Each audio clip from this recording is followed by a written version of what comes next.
व्यष्टि अर्थशास्त्र की शुरुआत करने जा रहे हैं। व्यष्टि अर्थशास्त्र की शुरुआत करें, ये topic 12th board RBSE, CBSE 11th के लिए बहुत ही इम्पोर्टेंट है तथा CA फाउंडेशन के लिए भी ये टॉपिक अपने आप में बहुत महत्वपूर्ण स्थान रखता है। अपने टॉपिक का नाम रहेगा बेटा उपभोक्ता व्यवहार। उपभोक्ता व्यवहार का अध्ययन करें उससे पहले कुछ थोड़ी सी बेसिक चीज़ें हम बात कर लें कि एक क्वेश्चन आता है इम्पोर्टेंट कि आधुनिक अर्थशास्त्र का जनक कौन है। तो आधुनिक अर्थशास्त्र का जनक है प्रोफेसर एडम स्मिथ।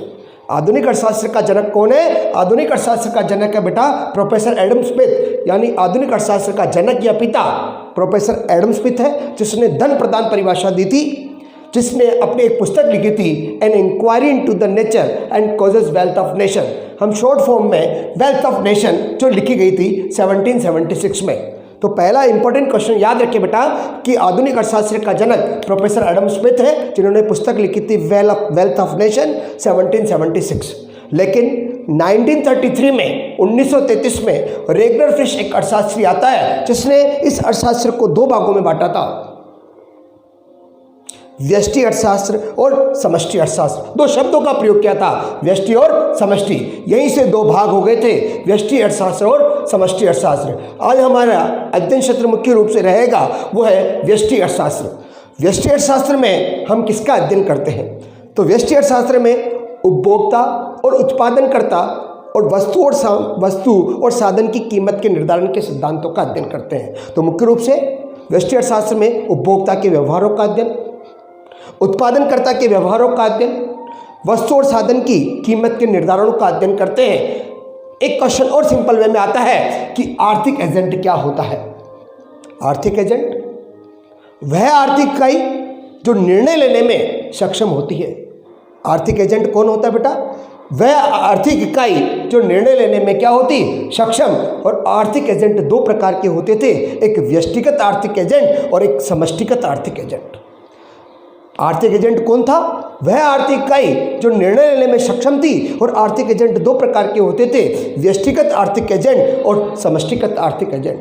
व्यष्टिगत आर्थिक एजेंट में बेटा दो किस किस का अध्ययन करते हैं अपन? एक उपभोक्ता का व्यवहार का अध्ययन करते हैं और एक उत्पादनकर्ता का व्यवहार। एक उपभोक्ता का व्यवहार और एक उत्पादनकर्ता का व्यवहार। उपभोक्ता क्या व्यवहार करता है? उपभोक्ता हमेशा चाहता है कि मुझे अधिकतम संतुष्टि की प्राप्ति हो, यानी कौन सा निर्णय लेता है? वो हमेशा ऐसे निर्णय लेता है ताकि उसे अधिकतम संतुष्टि की क्या हो? प्राप्ति। इसी तरह से उत्पादनकर्ता क्या व्यवहार करता है? उत्पादनकर्ता ऐसे निर्णय लेता है कि ताकि उसे अधिकतम उत्पादन की क्या हो बेटा? प्राप्ति, यानी न्यूनतम लागत पर अधिकतम उत्पादन और अधिकतम लाभ की क्या हो? प्राप्ति। तो व्यष्टिगत आर्थिक एजेंट दो है, एक उपभोक्ता और एक कौन बेटा? उत्पादनकर्ता। तो व्यष्टिगत आर्थिक एजेंट में उपभोक्ता तथा उत्पादनकर्ता के व्यवहार का अध्ययन करते हैं। उपभोक्ता चाहता है कि मुझे अधिकतम संतुष्टि की प्राप्ति हो और उत्पादनकर्ता चाहता है कि मुझे अधिकतम लाभ यानी न्यूनतम लागत पर अधिकतम उत्पादन और अधिकतम लाभ की प्राप्ति हो। और ये दोनों कौन है? व्यष्टिगत आर्थिक एजेंट। इसी तरह से समष्टिगत आर्थिक एजेंट में कौन होते हैं बेटा? समष्टिगत आर्थिक एजेंट में अपनी सरकार होती है, जिसका उद्देश्य होता है अधिक से अधिक जनता का क्या करे? कल्याण, अधिक से अधिक सामाजिक कल्याण की क्या हो बेटा? प्राप्ति। तो निर्णय के रूप में हम कह सकते हैं कि आर्थिक एजेंट किसे कहते हैं? वह आर्थिक इकाई जो निर्णय लेने में सक्षम होती है। आर्थिक एजेंट दो तरह के होते हैं, एक व्यष्टिगत आर्थिक एजेंट और एक समष्टिगत आर्थिक एजेंट। व्यष्टिगत आर्थिक एजेंट दो किस किस का व्यवहार का अध्ययन करते हैं? एक उपभोक्ता के व्यवहार का अध्ययन और एक उत्पादनकर्ता के व्यवहार का अध्ययन। उपभोक्ता हमेशा चाहता है कि मुझे अधिकतम संतुष्टि की प्राप्ति हो और उत्पादनकर्ता चाहता है कि मुझे अधिकतम उत्पादन की क्या हो? प्राप्ति। इसी तरह से समष्टिगत आर्थिक एजेंट में कौन होता है बेटा? सरकार होती है, जिसका उद्देश्य होता है अधिकतम समाज के कल्याण की प्राप्ति। लेकिन हमारे टॉपिक का नाम बेटा उपभोक्ता के व्यवहार का अध्ययन। तो हमारा एक महत्वपूर्ण क्वेश्चन उभर कर आता है कि उपभोक्ता कौन होता है? उपभोक्ता किसे कहते हैं? तो मैंने अभी बताया आपको कि उपभोक्ता एक व्यष्टिगत आर्थिक एजेंट होता है। और आर्थिक एजेंट किसे कहते हैं? जो निर्णय लेने में क्या होता है? सक्षम। तो उपभोक्ता के लिए पहली लाइन निकल कर आई, उपभोक्ता एक व्यष्टिगत आर्थिक एजेंट होता है जो निर्णय लेने में क्या होता है? सक्षम। उपभोक्ता एक व्यष्टिगत आर्थिक एजेंट होता है जो निर्णय लेने में क्या होता है? सक्षम।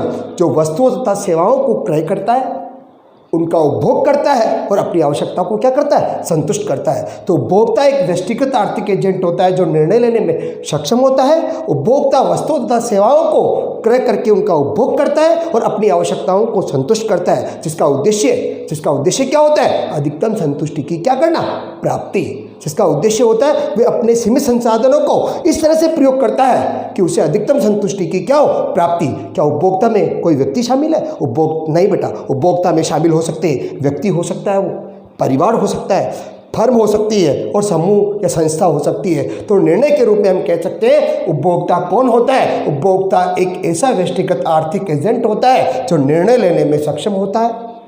उपभोक्ता एक ऐसा व्यष्टिगत आर्थिक एजेंट होता है जो निर्णय लेने में सक्षम होता है, जो वस्तु तथा सेवाओं को क्रय करके उनका उपभोग करता है तथा अपनी आवश्यकताओं को संतुष्ट करता है, जिसका उद्देश्य अधिकतम संतुष्टि की क्या करना, प्राप्ति करना होता है, जिसमें शामिल है व्यक्ति, परिवार, फर्म, संस्था और समूह। अब अपना एक क्वेश्चन और उभर कर आता है कि एक उपभोक्ता का व्यवहार क्या होता है, क्योंकि अपने टॉपिक का नाम क्या बेटा, उपभोक्ता व्यवहार। तो क्वेश्चन उभर कर आता है कि उपभोक्ता का व्यवहार क्या होता है, एक उपभोक्ता का उद्देश्य क्या होता है, एक उपभोक्ता संतुलन में कब आता है। तो हाँ, एक उपभोक्ता का व्यवहार, एक उपभोक्ता का उद्देश्य या एक उपभोक्ता संतुलन में कब आएगा, जब उसे अधिकतम संतुष्टि की क्या होगी, प्राप्ति।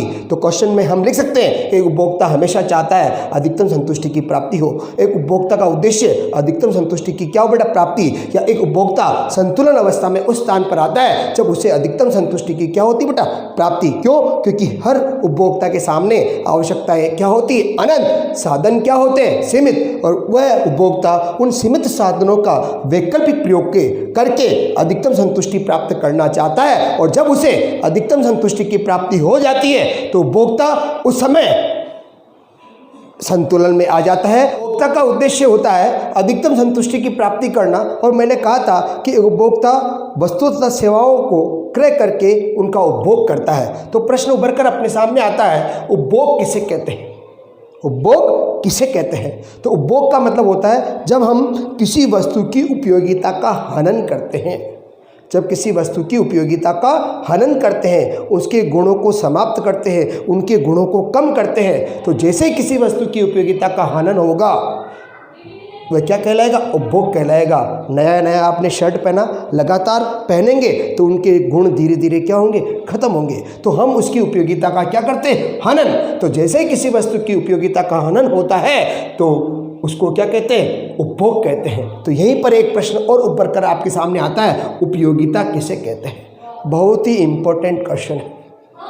आगे तक ये क्वेश्चन हर एग्जाम में पूछे जाते हैं, चाहे वो 12th बोर्ड के एग्ज़ाम्स हो, चाहे बीकॉम के एग्ज़ाम्स हो, चाहे सीए फाउंडेशन, एमबीए, हर में ये क्वेश्चन आता है उपयोगिता का मतलब क्या होता है। तो आपको मैं कहूँ कि उपयोगिता, सिंपल वे में कहूँ कि उपयोगिता से क्या तात्पर्य है, तो आप ये कहेंगे कि उपयोगिता का मतलब होता है लाभदायक। जो अपने लिए लाभदायक है वही अपने लिए क्या बेटा, उपयोगी है। जो लाभदायक है वो अपने लिए क्या है, उपयोगी। यानी सामान्य अर्थों में उपयोगिता का अर्थ हम लेते हैं लाभदायकता से। सामान्य अर्थों में उपयोगिता का अर्थ हम किससे लेते हैं, लाभदायकता से। परंतु अर्थशास्त्र की भाषा में उपयोगिता का अर्थ लाभदायकता हो ये जरूरी नहीं बेटा। मैं आपको बता दूं कि बहुत सारी वस्तुएं ऐसी है, जैसे एक व्यक्ति सिगरेट पीता है, सिगरेट स्वास्थ्य के लिए हानिकारक है, उस डिब्बे पे लिखा होता है कि सिगरेट पीना स्वास्थ्य के लिए हानिकारक है, फिर भी उसको पीता है। एक शराबी शराब पीता है, क्या शराब उसके लिए लाभदायक है? नहीं, वो हानिकारक है, फिर भी उसका उपयोग कर रहा है। यानी वो लाभदायक तो नहीं है लेकिन उसके लिए क्या बेटा, उपयोगी है। इसका मतलब हम कहीं ना कहीं गलत हैं कि उपयोगिता का अर्थ लाभदायकता से। मैं कहता हूँ बेटा, उपयोगिता का अर्थ लाभदायकता से भी हो सकता है और हानिकारकता से भी हो सकता है। उपयोगिता का अर्थ लाभदायकता और हानिकारकता दोनों से हो सकता है। लेकिन बात याद रखें, मैं कहूँ कि कोई वस्तु या सेवा जिसमें मानवीय आवश्यकताओं को संतुष्ट करने की शक्ति हो। मानवीय आवश्यकताएं दो तरह की हो सकती है बेटा, एक शारीरिक हो सकती है, एप्पल खाई ताकत आई, ये शारीरिक संतुष्टि। भूख लग रही है, खाना खाया, ये शारीरिक संतुष्टि। आपको 12th बोर्ड में पढ़ाई करनी है, सीए फाउंडेशन पास करना है, तो मैं आपको पढ़ा रहा हूँ, मैं आपकी मानसिक संतुष्टि को क्या कर रहा हूँ, पूर्ण कर रहा हूँ। तो मैं भी आपके लिए क्या हूँ बेटा, उपयोगी हूँ। इसका मतलब क्या है? संतुष्टि दो तरह, आवश्यकता की संतुष्टि दो तरह की, मानवीय आवश्यकताएं दो तरह की हो सकती है, वो शारीरिक भी हो सकती है और मानसिक भी हो सकती है।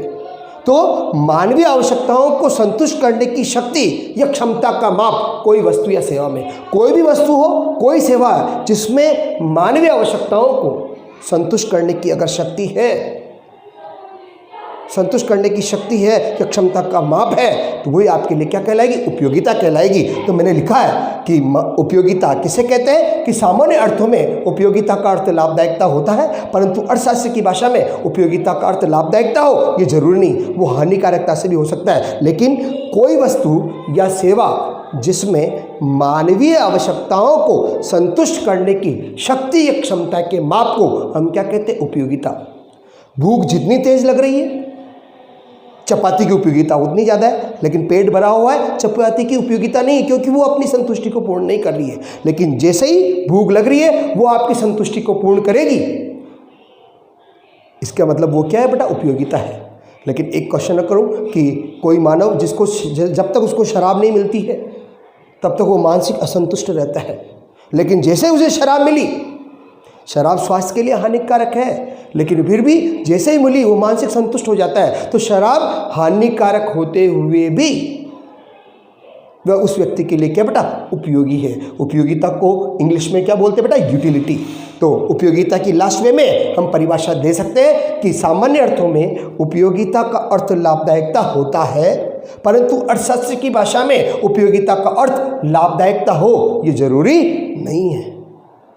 अर्थशास्त्र के वो चाहे हानिकारक ही क्यों न हो, लेकिन उपयोगिता का अर्थ अर्थशास्त्र में क्या है कि मानवीय आवश्यकताओं को संतुष्ट करने की शक्ति या क्षमता का माप किसी वस्तु या सेवा में, कोई वस्तु या सेवा जिसमें मानवीय आवश्यकताओं को संतुष्ट करने की शक्ति या क्षमता के माप है, उसको हम क्या कहते हैं बेटा? उपयोगिता कहते हैं। यानी मैंने आपको उदाहरण दिया, शराबी के लिए शराब जब तक नहीं मिलेगी वो मानसिक असंतुष्ट रहेगा, लेकिन जैसे शराब मिल गई वह संतुष्ट हो जाएगा। इसका मतलब वो हानिकारक है लेकिन फिर भी उपयोगी है। तो हम फाइनल वे में कहते हैं कि उपयोगिता का अर्थ क्या है? सामान्य अर्थों में उपयोगिता का अर्थ लाभदायकता से है, परंतु अर्थशास्त्र की भाषा में उपयोगिता का अर्थ लाभदायकता से हो ये जरूरी नहीं है। कोई वस्तु या सेवा जिसमें मानवीय आवश्यकताओं को संतुष्ट करने की शक्ति या क्षमता के माप को क्या कहते हैं? उपयोगिता कहते हैं, चाहे वह वस्तु हानिकारक ही क्यों न हो। अगर वह उसकी मानसिक संतुष्टि को, शारीरिक संतुष्टि को यानी मानवीय आवश्यकताओं को संतुष्ट कर रही है तो वह उपयोगिता कहलाती है। अब अगला क्वेश्चन लेकर हम चलते हैं, उपयोगिता फलन किसे कहते हैं? उपयोगिता फलन किसे कहते हैं? यानी उपयोगिता फलन का मतलब होता है उपयोगिता किस पर निर्भर करती है? तो किसी वस्तु की उपयोगिता निर्भर करती है उपभोक्ता की पसंदगी पर, पसंद ज़्यादा है उपयोगिता ज़्यादा, वस्तुओं की मात्राओं पर, वस्तुओं की मात्रा, शर्ट आपके पास बहुत ज़्यादा है उसकी उपयोगिता कम है, लेकिन मात्र वस्तु की मात्रा कम है तो उपयोगिता क्या होगी बेटा? ज़्यादा होगी। और इसी तरह से इंटेंसिटी ऑफ वांट्स, इच्छा की तीव्रता, इच्छा की किसी वस्तु को प्राप्त करने की लालसा जितनी ज़्यादा होगी उस वस्तु की उपयोगिता उतनी क्या होगी? ज़्यादा। तो उपयोगिता फलन किसे कहते हैं? उपयोगिता निर्भर करती है इच्छा की तीव्रता पर, उपयोगिता निर्भर करती है किस पर? व्यक्ति की पसंदगी पर, उपयोगिता निर्भर करती किस पर? वस्तु की मात्रा पर। तो उपयोगिता फलन का मतलब क्या होता है? उपयोगिता निर्भर करती इच्छा की तीव्रता, व्यक्ति की पसंदगी और वस्तुओं की मात्राओं पर। इस तरह से हमारा ये क्वेश्चन भी कंप्लीट होता है कि उपयोगिता फलन क्या होता है। उपयोगिता निर्भर किस किस पर करती है? वस्तुओं की मात्रा पर, एक व्यक्ति की पसंदगी के ऊपर उपयोगिता निर्भर करती है। करेंगे कि क्या उपयोगिता मापनी है, क्या उपयोगिता को मापा जा सकता है। अगर हम बात करें कि उपयोगिता मापनी है, क्या उपयोगिता को मापा जा सकता है, तो एक बात करते हैं। एक अर्थशास्त्री था, जिसका नाम था श्रीमती बारबरा बूटन। उसने कहा था कि कहते हैं जहाँ 6 अर्थशास्त्री होते हैं वहाँ 7 मतभेद होते हैं।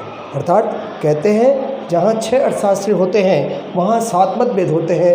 यानी हम व्यक्ति 6 तो बातें क्या होती है 7। जैसे फॉर एग्जांपल मैं आपके सामने एक कांच का गिलास ले, वो पानी का भरा हुआ है, आधा पानी से भरा हुआ है। मैंने आपसे पूछा कि यार ये क्या है? कोई कहता सर ये कांच का गिलास है, कोई कहता नहीं सर ये तो पानी का गिलास है, कोई कहता नहीं सर आधा पानी का भरा हुआ है, कोई कहता नहीं सर आधा पानी का खाली है। तो इसका मतलब है कि जितने आदमी होते हैं, जितने व्यक्ति होते हैं, उतनी बातें होती है। इसी तरह से बारबरा बुट्टर ने भी कहा कि कहते हैं जहाँ 6 अर्थशास्त्री होते हैं वहाँ 7 मतभेद होते हैं, अतः उपयोगिता को मापने के लिए हमारे पास में 2 दृष्टिकोण आए हैं। उपयोगिता को मापने के लिए हमारे पास में 2 दृष्टिकोण आए हैं। पहला दृष्टिकोण है बेटा गणनावाचक दृष्टिकोण, इसको हम मार्शलियन दृष्टिकोण भी कहते हैं, इसको हम संख्यात्मक दृष्टिकोण भी कहते हैं, या कार्डिनल विश्लेषण भी कहा जाता है। यानी एक ही पहला जो दृष्टिकोण है उसको गणनावाचक, मार्शलियन, संख्यात्मक दृष्टिकोण या कार्डिनल विश्लेषण। कार्डिनल गणनावाचक दृष्टिकोण का अंग्रेजी में नाम है, लेकिन कुछ किताबों में कार्डिनल हिंदी में भी लिखा हुआ आता है। और एक दृष्टिकोण है बेटा क्रमवाचक दृष्टिकोण, हिक्सियन दृष्टिकोण, और क्योंकि इसको हिक्स ने प्रतिपादित किया था और इसका सहयोगिता बेटा एलन, इसलिए इसको हिक्स एलन दृष्टिकोण भी कहते हैं, या ऑर्डिनल। ये कार्डिनल है, ये इंग्लिश वर्ड इसका ऑर्डिनल, तो हिंदी में भी लिखा हुआ था ऑर्डिनल विश्लेषण। तो अब अपने सामने एक बात स्पष्ट हो गई है कि क्या उपयोगिता मापनी है। तो कहते हैं जहाँ 6 अर्थशास्त्री होते हैं वहाँ 7 मतभेद होते हैं, अतः उपयोगिता को मापने के लिए हमारे पास में 2 दृष्टिकोण आए हैं। पहला दृष्टिकोण आपका था गणनावाचक दृष्टिकोण, मार्शलियन दृष्टिकोण। मार्शलियन क्यों है? क्योंकि मार्शल ने प्रतिपादित किया था। संख्यात्मक दृष्टिकोण या कार्डिनल विश्लेषण। दूसरा दृष्टिकोण है बेटा क्रमवाचक दृष्टिकोण, हिक्सियन दृष्टिकोण, हिक्स एलन दृष्टिकोण, ऑर्डिनल विश्लेषण। सबसे पहला चलते हैं अपन गणनावाचक दृष्टिकोण। गणनावाचक दृष्टिकोण का प्रतिपादन प्रोफेसर अल्फ्रेड मार्शल ने किया था। गणनावाचक दृष्टिकोण या संख्यात्मक दृष्टिकोण का प्रतिपादन प्रोफेसर अल्फ्रेड मार्शल ने किया था और उसका सहयोगी था प्रोफेसर AC पिगू। तो बात ध्यान रखिए बेटा, गणनावाचक दृष्टिकोण का प्रतिपादन किसने किया? तो गणनावाचक दृष्टिकोण का प्रतिपादन प्रोफेसर अल्फ्रेड मार्शल ने किया था और उसका सहयोगी रहा है कौन? Professor AC Pigou. Professor Marshall ने अपनी पुस्तक लिखी थी द प्रिंसिपल ऑफ इकोनॉमिक्स, अर्थशास्त्र के सिद्धांत। ये लिखी गई थी 1890। तो लाइन पहली इंपॉर्टेंट बनकर आती है कि गणनावाचक दृष्टिकोण का प्रतिपादन प्रोफेसर अल्फ्रेड मार्शल ने किया था, जिनकी पुस्तक का नाम था द प्रिंसिपल ऑफ इकोनॉमिक्स 1890। और उन्होंने क्या कहा? उन्होंने कहा कि उपयोगिता मापनी है, अर्थात उपयोगिता को मापा जा सकता है। किसके द्वारा? मुद्रा रूपी मापदंड के द्वारा, यानी मनी के द्वारा, पैसों के द्वारा। यानी उपयोगिता मापनी है, मुद्रा रूपी मापदंड से मापा जा सकता है। और उपयोगिता को संख्यात्मक रूप 1, 2, 4, 15, 22, 25, 500, 2000 और इस तरह से उपयोगिता मापने मुद्रा रूपी मापदंड के द्वारा और उपयोगिता को संख्याओं में व्यक्त कर सकते हैं। और एक बात बहुत इंपॉर्टेंट याद रखें कि उपयोगिता की मापन इकाई, उपयोगिता को मापने की इकाई क्या कहलाती? यूटिल। जिस तरह से किलोग्राम, लीटर, मीटर विभिन्न मापन इकाइयाँ हैं, उसी तरह से उपयोगिता की मापन इकाई को मापते तो है मुद्रा से, लेकिन मापन इकाई को क्या कहते हैं बेटा? यूटिल कहते हैं। मैं आपसे ये समझाऊं कि माना कि कोई उपभोक्ता है, जैसे कोई राम है और राम ने आम के 5 रुपये दिए, यानी उस आम की वैल्यू कितनी? 5 रुपये। लेकिन उसको उपयोगिता में अगर बात करें तो आम की उपयोगिता कितनी बेटा? 5 यूटिल, क्योंकि उपयोगिता की मापन इकाई कौन है? यूटिल है। क्या है? यूटिल। तो मैं कहता हूँ कि कोई उपभोक्ता किसी वस्तु का जो मूल्य प्रदान करता है, जो मूल्य देता है, वह उसकी क्या कहलाएगी? उपयोगिता। माना कि राम आम के 5 रुपये देता है तो आम की उपयोगिता कितनी यूटिल होगी? 5 यूटिल। और 2 वस्तु की उपयोगिता को जोड़ सकते हैं, जैसे आम की उपयोगिता 5 और केले की उपयोगिता 10, 5 और 10 कितना हुआ? 15। घटा सकते हैं कि केले की 10 है, आम की 5 है, अंतर कितना? 5 यूटिल का अंतर है। और तुलना भी कर सकते हैं किसकी उपयोगिता ज़्यादा है। तो पहला अपना महत्वपूर्ण बिंदु उभर कर आया कि क्या उपयोगिता मापने हैं। इसके 2 दृष्टिकोण थे, गणनावाचक दृष्टिकोण और क्रमवाचक दृष्टिकोण। गणनावाचक दृष्टिकोण का प्रतिपादन प्रोफेसर अल्फ्रेड मार्शल ने किया था। उन्होंने अपनी पुस्तक द प्रिंसिपल ऑफ इकोनॉमिक्स 1890 में कहा था कि उपयोगिता मापनी है मुद्रा रूपी मापदंड के द्वारा और उपयोगिता को संख्याओं में संख्यात्मक रूप में व्यक्त कर सकते हैं। और उपयोगिता की मापन इकाई कौन है बेटा? यूटिल। यदि कोई उपभोक्ता किसी वस्तु का जो मूल्य प्रदान करता है वह उसकी क्या कहलाएगी? उपयोगिता। माना कि राम आम के 5 रुपये देता है तो आम की उपयोगिता 5 यूटिल होगी। 2 वस्तु की उपयोगिताओं को जोड़ सकते हैं, घटा सकते हैं और तुलनात्मक अध्ययन भी कर सकते हैं। और इसका सहयोग मार्शल का सहयोग दिया था किसने? प्रोफेसर AC पिगू ने। इनका स्टूडेंट्स था, ये इनका विद्यार्थी था।